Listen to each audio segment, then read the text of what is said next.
Осъзнатостта, че телата ни са енергийна система, може да потикне всеки в усвояване на умението да се поддържат енергиите в телата ни течащи и в вибрираща хармония. Съвременният живот ежедневно ни атакува и ни засипва с предизвикателства, които по-скоро пресушават енергиите ни и ги изваждат от равновесие. Постоянно сме изложени на радиация и влиянието на електромагнитни полета, които разбъркват нашите енергии. Лекарствата носят временно облегчение, дезорганизират енергиите ни, създавайки дълготрайни проблеми. Пестицидите заплашват храните ни. Дезориентиращият ефект на редица подобни въздействия в комбинация с комплексните стресове, с които се сблъскваме всеки ден, както и ускорения ритъм на живот, имат натрупващ се ефект и опустошават човешкото енергийно поле.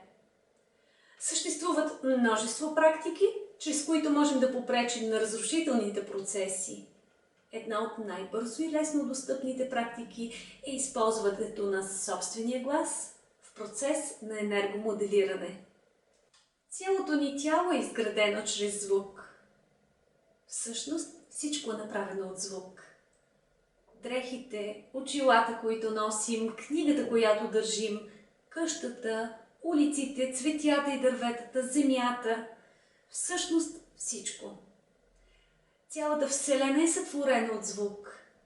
Този принцип е приет от съвременните учени едва днес, докато за древните учени това е било известно векове наред.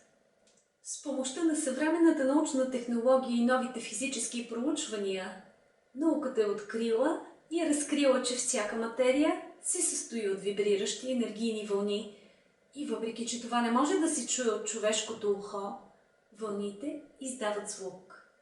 Ако се фокусирате върху малки частици субатомна материя, ще разберете, че те не са материални, а по-скоро вибрираща енергия, която е приела формата на твърдо вещество. Можем да измерваме вибрацията по честотата й или колко често вибрира. Тя се измерва във вълни или повторения за една секунда, наречени херцове, и носи името на германския физик професор Хайнрих Херц, откривателя на електромагнитните вълни. Енергията, звукът, честотата и вибрацията са различните аспекти на един и същи принцип. Звуковата честота също определя плътността на материята. Нашите зъби и кости, най-здравата материя в тялото, са енергия, която вибрира много бавно и на ниска честота, затова те имат най-голяма физическа плътност. Нашите кожа, мускули, органи и други телесни тъкани вибрират с по-бърза и по-висока честота, затова са с по-малка плътност. Освен това, в тялото има кръв и течности, които вибрират по-бързо и на по-висока честота. Всичко това илюстрира, че нашето тяло е на практика симфония от звуци. Нашите тела са изградени 100% от звук.